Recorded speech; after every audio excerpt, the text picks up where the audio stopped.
بسم اللہ الرحمن الرحیم۔ السلام علیکم دوستو، امید کرتا ہوں آپ سب لوگ خیریت سے ہوں گے۔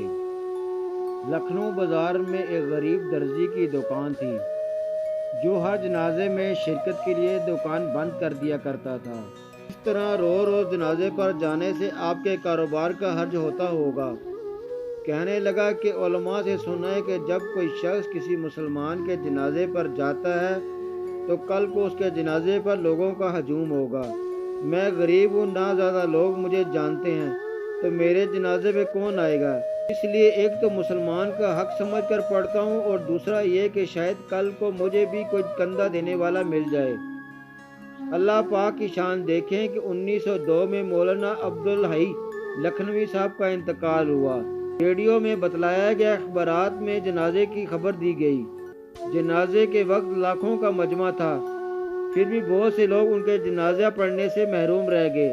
جب جنازگاہ میں ان کی نماز جنازہ ختم ہوئی، اسی وقت جنازگاہ میں ایک دوسرا جنازہ داخل ہوا اور اعلان ہوا ایک اور عاجز مسلمان کا بھی جنازہ پڑھ کر جائیں۔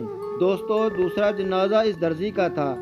مولانا کے جنازے کے سب لوگ، بڑے بڑے اللہ والے علماء کرام، سب نے اس درزی کا جنازہ پڑھا، اور پہلے جنازے سے جو لوگ رہ گئے تھے وہ بھی اس میں شامل ہو گئے۔ اس غریب درزی کا جنازہ تو مولانا کے جنازے سے بھی بڑھ کر نکلا۔ اللہ پاک نے اس درزی کی بات پوری کر کے اس کی لاج رکھی۔ کسی نے سچ ہی کہا ہے، آج تم کسی کا خیال کرو گے تو کل کو لوگ تمہارا خیال رکھیں گے۔